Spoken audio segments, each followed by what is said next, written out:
ओम गुरुजी, आपने बताया था वो जो सात चित्त के जो परिणाम है वहीं तक बताया था, फिर कट गए थे आप। अच्छा, हो सकता है। ठीक है, तो मैं जैसे पीडीएफ में से ही पढ़ा रहा हूँ तो इस कारण से ये पता नहीं चल पाता कि मैं आपसे जुड़ा हूँ या नहीं। तो चलिए, कोई नहीं। ठीक है, तो हम सात जो शक्तियां हैं चित्त की, उनके बारे में हमने जाना। और जो सात शक्तियां हैं, उन शक्तियों को योगी विशेष रूप से जानकर, उनका उपयोग लेकर, और जो इस विभूति पाद में आगे विशेष सामर्थ्य सिद्धियां बताई गई हैं, उनको उत्पन्न कर लेता है संयम के माध्यम से। त्रयम एकत्र संयमः, तीन एक साथ होते हैं, धारणा ध्यान समाधि।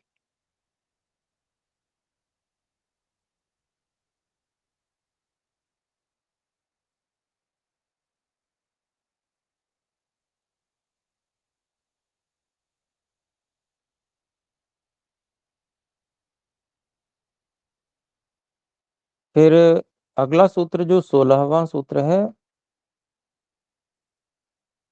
16वां सूत्र है परिणाम त्रय संयमादतीत नागत ज्ञानम। परिणाम त्रय संयमादतीता नागत ज्ञानम। इसको तोड़ेंगे तो परिणाम त्रय संयमात अतीत अनागत ज्ञानम।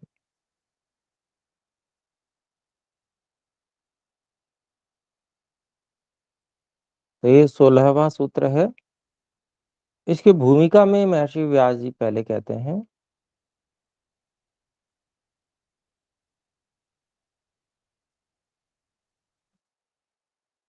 जो परिणामन्यत्वम क्रमान्यत्वम परिणामन्यत्व हेतु जो सूत्र पीछे कहा था, उससे आगे जो योग के सब अंगों का अनुष्ठान जो कर चुकता है, सभी साधन, योग के सभी साधनों का अनुष्ठान जो कर चुकता है, अर्थात सभी अंगों का अनुष्ठान कर चुकता है, ऐसे योगी के जिज्ञासित पदार्थों के परिज्ञान के लिए संयम का विषय उपस्थित किया जाता है। अर्थात संयम अर्थात धारणा ध्यान समाधि एक साथ होना। तो जब उनका उपयोग किया जाता है अपने जिज्ञासित, जिसकी उसको जिज्ञासा है, जो वो जानना चाहता है, उसमें जब संयम का प्रयोग करता है तो वो जान लेता है किसी वस्तु का क्या अतीत था और क्या उसका भविष्य होगा। वो परिणाम त्रय संयमात, तीन परिणामों पर संयम करके।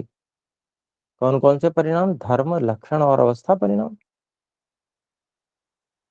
इन तीन परिणामों पे संयम करके किसी भी वस्तु का क्या अतीत था और क्या उसका भविष्य होगा, उसके विषय में वो जान लेता है।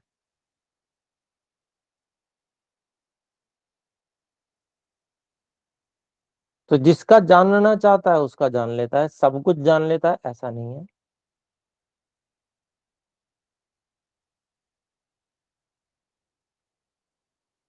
इस बात को भूमिका में भी स्पष्ट किया गया।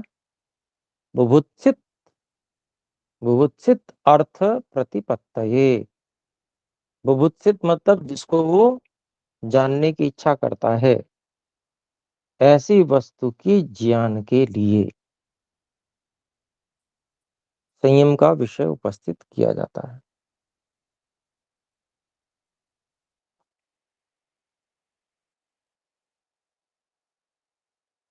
तो तीन परिणामों पर संयम करके, किसी भी वस्तु के तीन परिणामों पे संयम करके, अर्थात जो इच्छित पदार्थ है उसके तीन परिणामों पर संयम करके या संयम करने से उसके अतीत और अनागत का ज्ञान होता है, उसके भूतकाल और भविष्यत काल का ज्ञान होता है।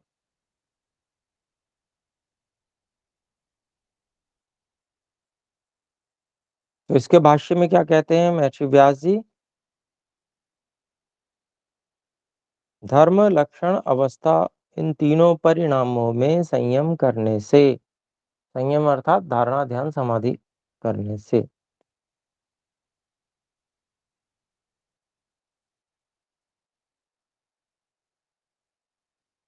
योगी का अतीत और अनागत ज्ञान संपन्न हो जाता है उस विषय में। और फिर खोला महर्षि व्यास जी ने, धारणा, ध्यान, समाधि त्रयम् एकत्र संयमः उक्तः, अर्थात तीन एक साथ होना ये संयम कहा ही गया है, धारणा, ध्यान और समाधि का। उसके द्वारा जो ये तीन परिणाम है, धर्म, लक्षण, अवस्था, परिणाम, इन तीनों का साक्षात करता हुआ उस वस्तु के भूतकाल और भविष्यत काल को वह जानता है, संपादित कर लेता है।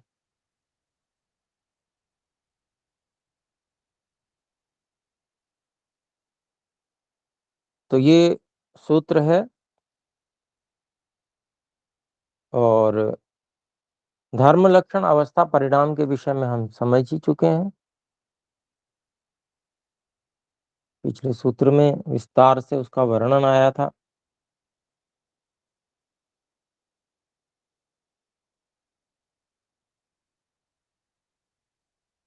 धर्मी एक होता है, उसके अनेक धर्म होते हैं, उससे धर्म परिणाम समझा था। लक्षण परिणाम तीन कालों से युक्त होता है, भूत, वर्तमान, भविष्यत लक्षणों से युक्त होता है।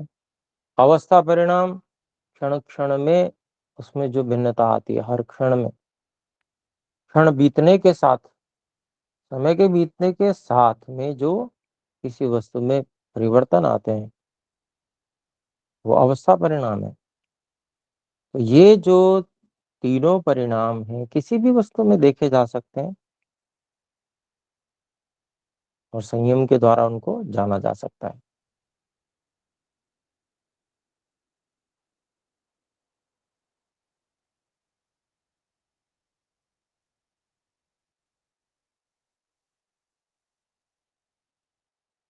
तो भूत और भविष्यत का ज्ञान हो जाता है और ये एक तरह से सिद्धि है।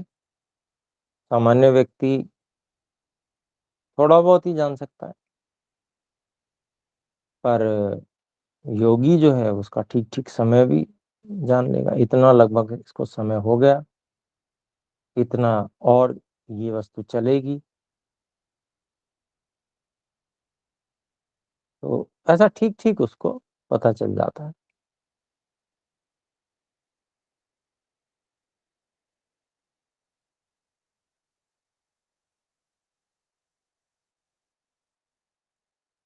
फिर एक 17वां सूत्र है, संयम के द्वारा और क्या सिद्धि प्राप्त की जा सकती है, 17वें सूत्र में बताई जा रही है। सूत्र पढ़ रहा हूं। शब्दार्थ प्रत्ययानाम इतरेतर अध्यासात संकरस्तत् प्रविभाग संयमात सर्वभूत रुत ज्ञानम।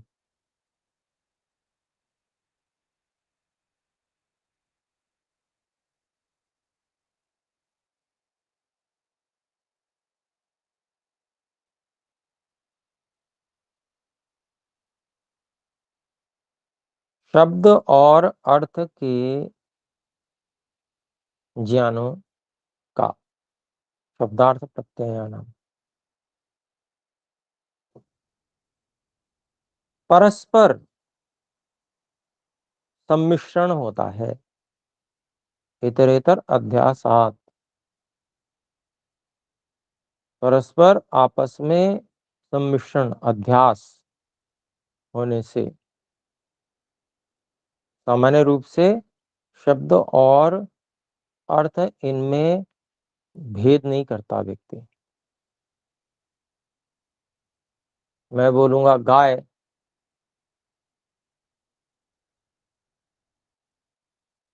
तो गकार, औकार और यकार जो ये मैंने बोला, इस पे कोई ध्यान नहीं देगा कि क्या शब्द बोला गया था।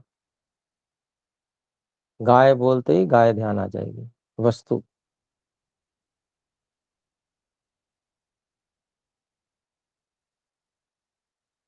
ये सम्मिश्रण है, सभी चीजों का मेल जोल है। गाय शब्द ऐसा है कि जो एक वस्तु को ध्यान में लाता है।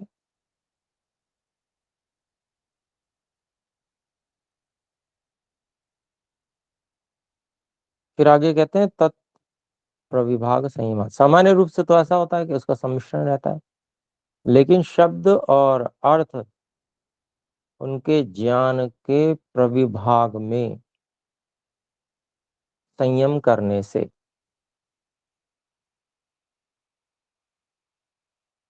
योगी को सभी प्राणियों के शब्दों का ज्ञान हो जाता है। सर्वभूत ऋत ज्ञानम, भूत मतलब प्राणी।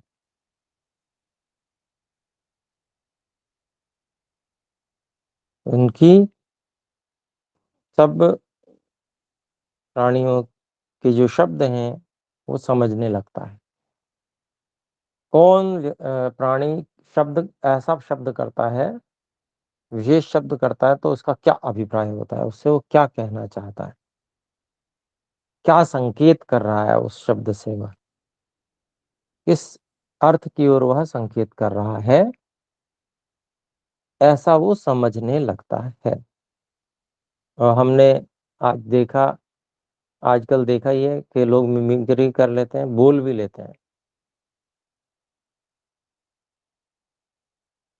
यहाँ तक कि स्वर यंत्र पे उनका इतना नियंत्रण हो जाता है कि सामने वाले की आवाज जैसी है वैसी की वैसी, चाहे वो महिला की आवाज हो चाहे पुरुष की आवाज हो, वैसी की वैसी वो समझकर और वैसी आवाज स्वर यंत्र से निकाल लेते हैं। और उसका तरीका उनका ये रहता है कि स्वर यंत्र जो कंठ में है उसमें नीचे और ऊंचे स्थान है,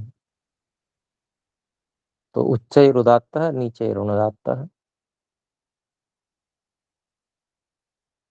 किसी की वाणी उदात्त होती है, किसी की अनुदात्त होती है। ये तो हमने मोटे दो विभाग कर लिए,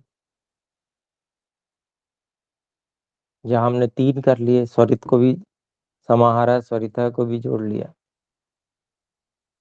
लेकिन ऐसे वाणी में संयम करने वाले जो लोग होते हैं, जो विशेष,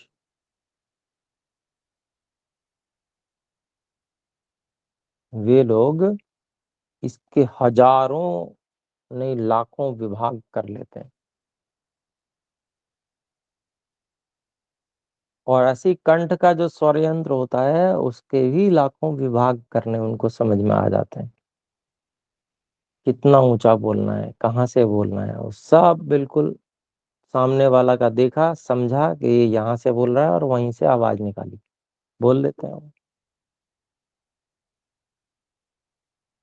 तो वो भी एक विशेष कला है, सब नहीं कर पाते हैं। सब तो संगीत भी नहीं, संगीत के सात स्वर भी केवल नहीं कर पाते हैं। वो भी कुछ ही लोग कर पाते हैं जो अभ्यास करते हैं या पूर्व जन्म के संस्कार जिनके होते हैं, संगीत के सातों स्वरों को बोल पाते हैं। फिर तीनों सप्तकों में बोलना, ये भी जो स्वरों पे पकड़ रखते हैं उन सबके लिए संभव नहीं होता। निचले सप्तक में बोल लेंगे, मध्यम सप्तक में बोल लेंगे, तार सप्तक में नहीं बोल पाते हैं। कितने ही लोग ऊंचे सप्तक, तार सप्तक में बोल लेंगे, मध्यम सप्तक में बोल लेंगे, नीचे वाला सप्तक नहीं बोला जा सकता, उनके लिए संभव नहीं होता।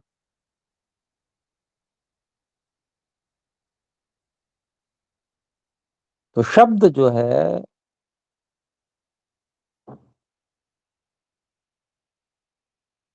वाणी का जो विषय है, इसमें भी कितनी सारी विधाएं हैं देखें। और फिर यहाँ पर जो बात है वो शब्द और अर्थ, ये और ज्यादा विशेष है। कौन बोल रहा है कुछ तो उसका क्या अभिप्राय है, पता नहीं कितने शब्द लोग कर रहे हैं। हमने जितनी भाषा सीखी उतना ही समझ पाते हैं, पर ये व्यक्ति जो दूसरी भाषा है उसको भी समझेगा। कोई भी व्यक्ति शब्द कर रहा है, उस पे संयम करके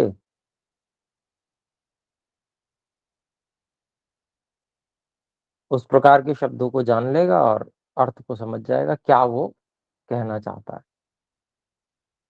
कितनी बड़ी बात है।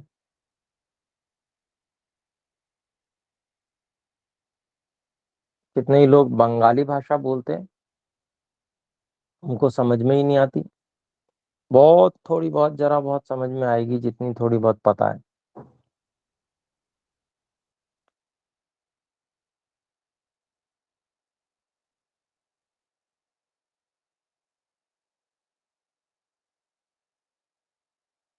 जितने संस्कृत से मिलते जुलते शब्द हैं वो थोड़े थोड़े समझ में आ जाते हैं।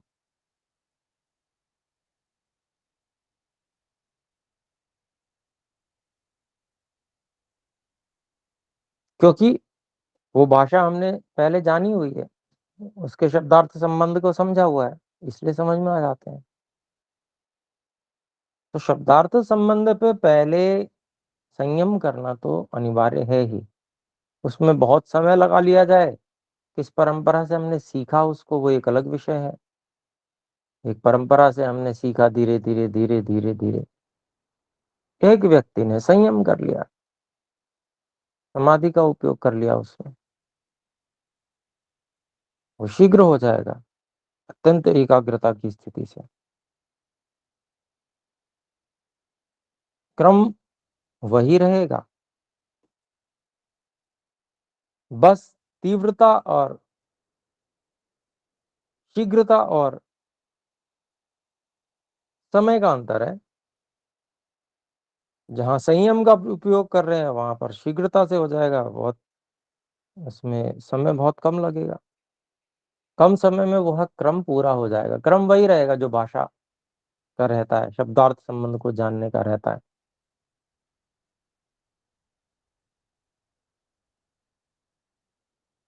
आइए इसका भाष्य देखते हैं।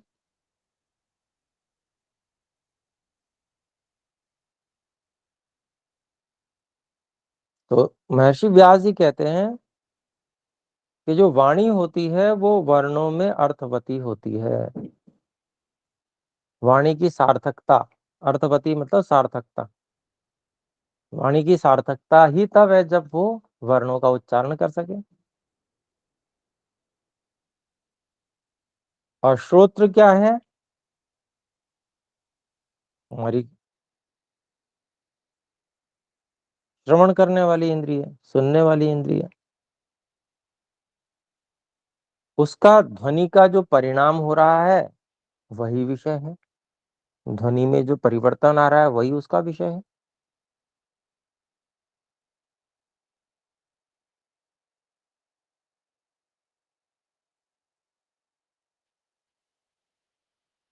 और पद क्या है? वो नाद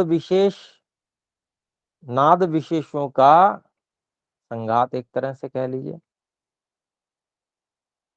जैसे गाय बोला तो गकार, आकार और यकार, इन तीन वर्णों का,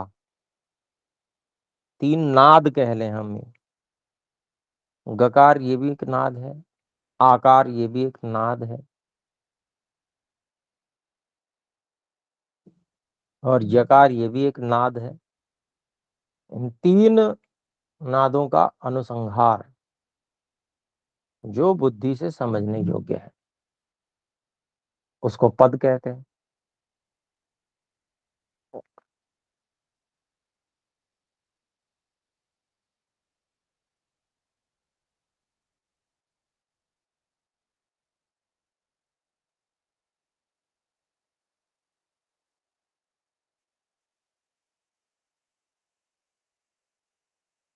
तो वर्ण जो है वो एक ही समय में उच्चारित नहीं होते। ऐसा लगता है कि वो एक साथ बोल दिया गया है, लेकिन वो बोले क्रम से ही जाते हैं।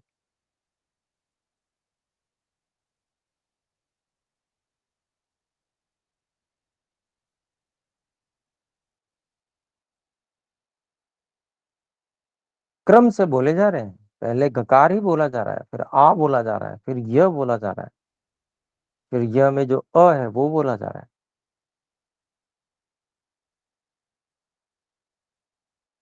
तो उनका क्रम है, एक के बाद एक बोले जा रहे हैं, वो एक साथ नहीं बोले जा रहे हैं। इस कारण से उनमें आपस में संबंध सामान्य रूप से नहीं है, असंबद्ध है वे। क्योंकि वो क्रम से हैं, इसलिए वो पद को स्पर्श नहीं करते।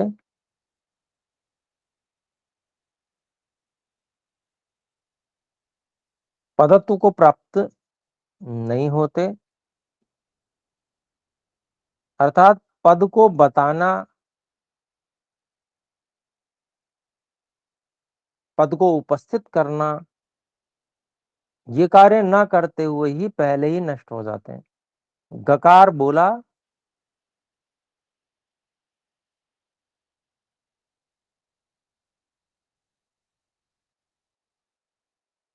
और वो खत्म, फिर आकार बोला फिर वो खत्म, यकार बोला फिर वो खत्म, और यकार के बाद अकार बोला तो उससे पहले यकार खत्म। शब्द तो उत्पन्न हो रहा है और नष्ट हो रहा है।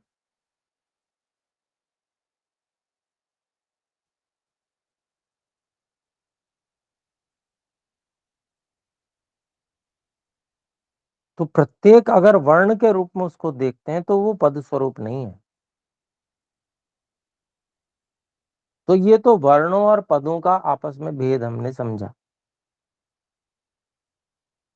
यद्यपि हम इतनी तीव्रता से बोला जाता है वो कि पूर्व वाले वर्ण की अगले वाले वर्ण के साथ में स्मृति रखना बहुत ही आसान है, इसलिए पूरा पद हम समझ जाते हैं, स्मृति में आ जाता है।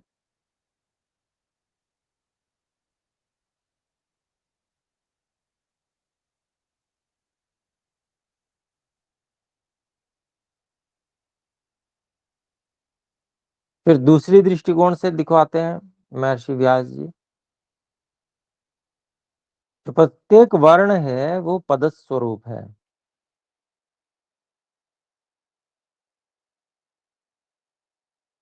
मतलब पद के स्वरूप में आने पर संपूर्ण होता है वह, और सभी अर्थों को बताने की शक्ति से वो युक्त है, और अपने साथ ही अन्य वर्णों से जुड़ने की क्षमता होने के कारण से असंख्य पद रूप को प्राप्त होता है। अब वही गकार को आप कहीं भी और जोड़ देंगे, वो भिन्न रूप में गीत हो जाएगा। वो गाय से गीत, गाय अलग है गीत अलग है। ऐसे असंख्य पद रूपों को प्राप्त हो जाता है।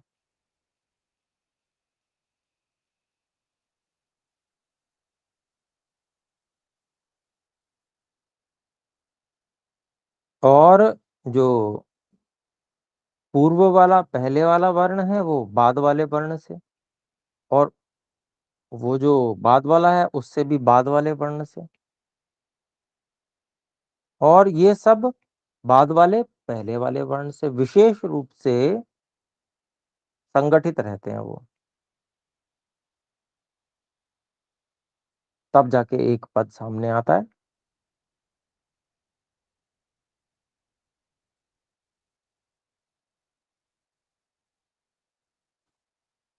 तो इस प्रकार से बहुत से जो वर्ण होते हैं वो क्रम की अपेक्षा रखने वाले अर्थ संकेत से युक्त रहते हुए, जो भी वर्ण है एक या दो या तीन,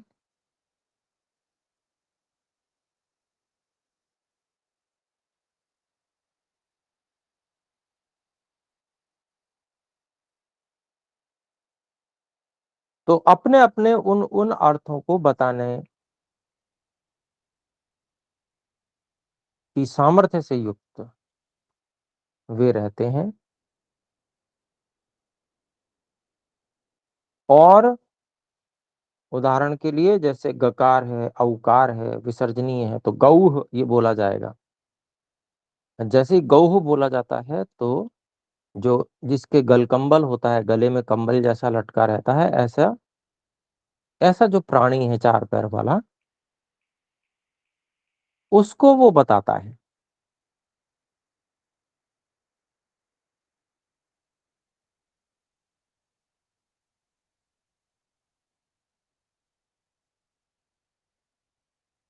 तो अर्थ संकेत से युक्त है, और ध्वनि से जो उत्पन्न हुआ क्रम है,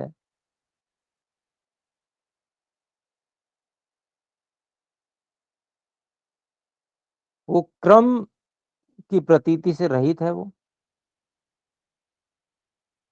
गौह बोला तो क्रम की प्रतीति नहीं हो रही है। गौह एकदम से कोई भी सामान्य जो व्यक्ति पढ़ा लिखा नहीं है, व्याकरण आदि जिसने नहीं जाना है, वर्णोच्चारण शिक्षा नहीं पढ़ी है, वो इसका विवेचन नहीं कर पाएगा, उसके लिए संभव नहीं हो पाएगा। उसके सामने आप विवेचन शुरू कर दीजिए कि भाई ये पहले गकार है फिर औकार है, वो नहीं कहेगा, अरे ये कैसे, पहले कैसे है, पहला कौन सा है, कंफ्यूज हो जाएगा वो।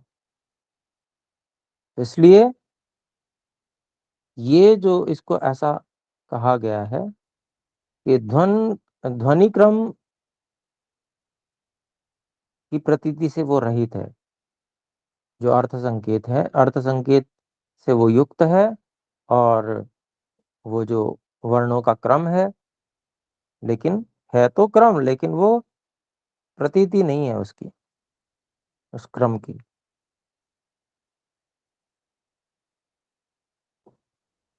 और उन वर्णों के द्वारा जो एक अभिव्यक्ति बुद्धि में जो होती है, उसी को अर्थ अर्थात वाचक कहते हैं। अर्थ को बताती, उसी अर्थ को वो बता रही होती है। ऐसा एक पद होता है।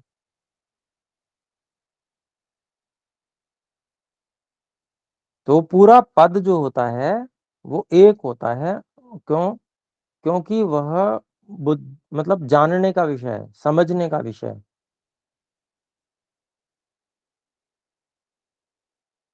समझ में वो उस रूप में आया हुआ है, और उसका प्रयोग ऐसा ही होता है।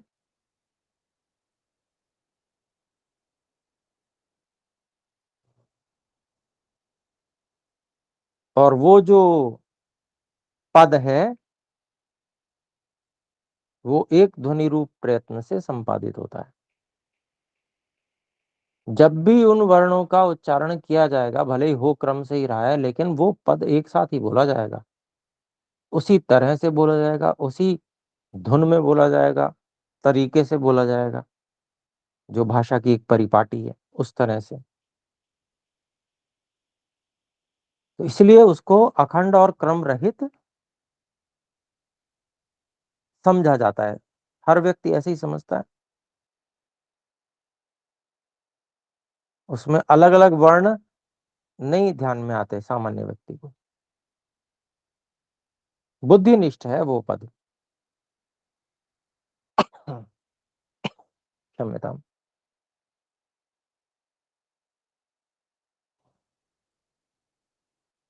और वह अंतिम वर्ण के ज्ञान के व्यापार से अभिव्यक्त होता है।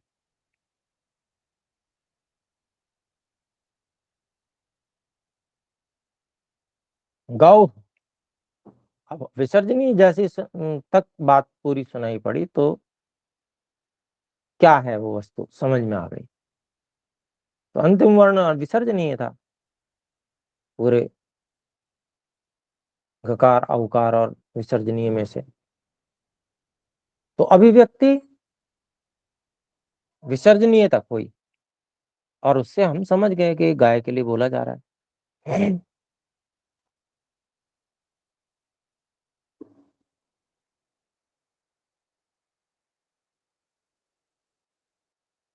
तो ये जो पद है, ये अन्यों को अपनी बात बताने, कहने की इच्छा से जो वक्ता है वह कहता है, और वक्ता के द्वारा कहे जाने वाले शब्दों व पदों को, जो पद होते हैं, वे श्रोताओं के द्वारा जो वर्ण सुने जाते हैं, उनकी एक परंपरा है। उस परंपरा के अनुसार वो सुनते भी उसी तरह से, उस परंपरा के अनुसार ही उन शब्दों को सुना भी जाता है, ग्रहण भी उसी ढंग से किया जाता है, उसी शैली से जाना समझा जाता है। तो ये अनादिकाल से जो वाणी का व्यवहार है और संस्कारों से ये युक्त है, अनादिकाल से। हम देखते हैं कोई बच्चा पैदा होता है, पैदा होकर फटाफट बोलने भी लगता है, बहुत जल्दी बोलने लगते हैं कुछ बच्चे, कुछ बच्चों को बहुत समय लगता है। तो जो जल्दी बोलने लगते हैं उसमें कारण क्या है? यही वो संस्कार, वो जल्दी उद्भूत हो जाते हैं उसके, को साधन उसी प्रकार के उत्तम मिले हुए हैं, बचपन से ही बहुत जल्दी वो पकड़ने लगता है भाषा को, तुरंत बोलने लगेगा बहुत जल्दी। एक एक साल के बच्चे कितने ही और भी जल्दी, बल्कि उससे भी पहले पहले बोलना शुरू कर देते हैं बच्चे। ये जो है क्या है, ये ये वासना है, संस्कार है, उनसे वासित है वो, संस्कारों से। इस कारण से वो संस्कार उद्बुद्ध होते हैं, और वो जो जीवात्मा पूर्व जन्म में मनुष्य ही से आई होगी, भाषा का व्यवहार बहुत जल्दी चलेगा उसका,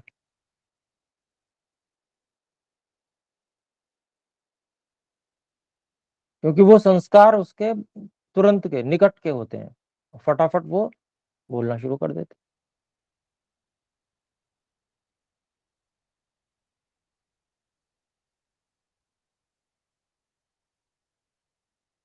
तो इसको जो है, ये जो वाणी का जो व्यवहार है, सांसारिक बुद्धि के द्वारा इसको नित्य के समान समझा जाता है। ये वाणी का व्यवहार हमेशा चलता रहता है।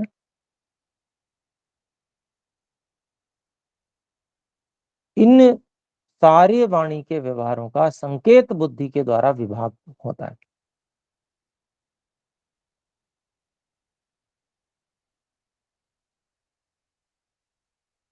वो जो वर्णों का संकेत है, और वो जैसा कि वर्णोच्चारण शिक्षा में पढ़ा गया, उसमें कौन कौन से वर्ण का क्या संकेत है, वो सारा विभक्त होकर योगी व्यक्ति उन सारे विभागों को जानता है।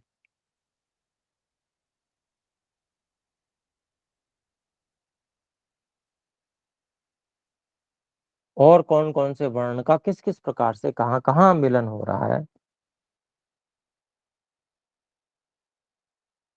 एक तो किसी क्रम से जाना, गुरु परंपरा से जाना, समझा।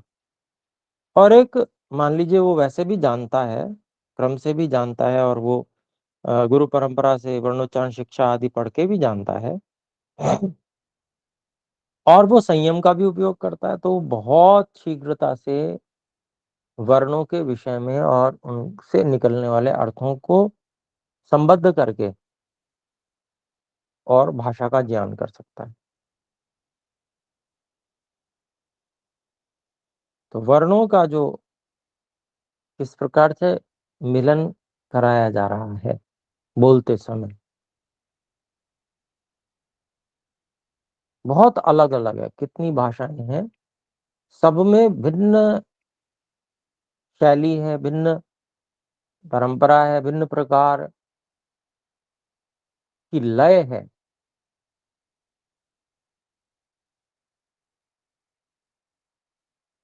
वो सब योगी व्यक्ति उस पर संयम करके जान लेता है।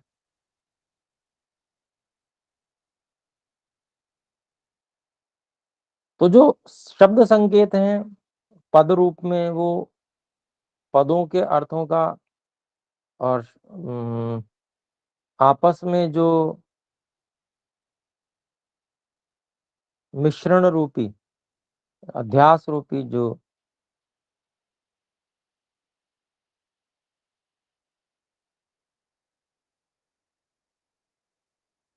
स्मृति में होता है, आपस में मिला रहता है। वो शब्द बोला तो शब्द के साथ में अर्थ भी समझ में आ गया, प्रकट हो गया। ये आपस में इतना ज्यादा घुला मिला है, इतना ज्यादा निकट है। क्या है कि जैसे ये शब्द है वही जैसे वो अर्थ भी है, जो ये अर्थ है वो शब्द भी है। तो ऐसा वो समझ में आता है। तो इस प्रकार से जो संकेत हैं वो आपस में मिले जुले हैं, संकेत और जो, अब जैसे मान लीजिए मस्तिष्क में भी हैं, तो गाय शब्द भी है मस्तिष्क में, गाय का संकेत जो अर्थ संकेत है वो भी मस्तिष्क में है। मस्तिष्क में गाय थोड़ी है, गाय तो गौशाला में बंधी है, लेकिन गाय का चित्र भी तो है स्मृति में। तो सब शब्द और वो जो अर्थ का चित्र है वो सब आपस में मिला जुला सा है।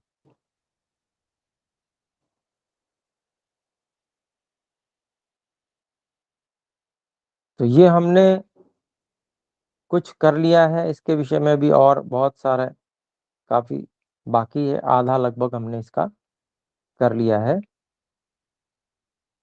और इसको बाकी को भी शेष को हम फिर अगली कक्षा में लेंगे। आज 10 मिनट आज भी अधिक हो गए। आइए एक बार ओम का उच्चारण करें। ओ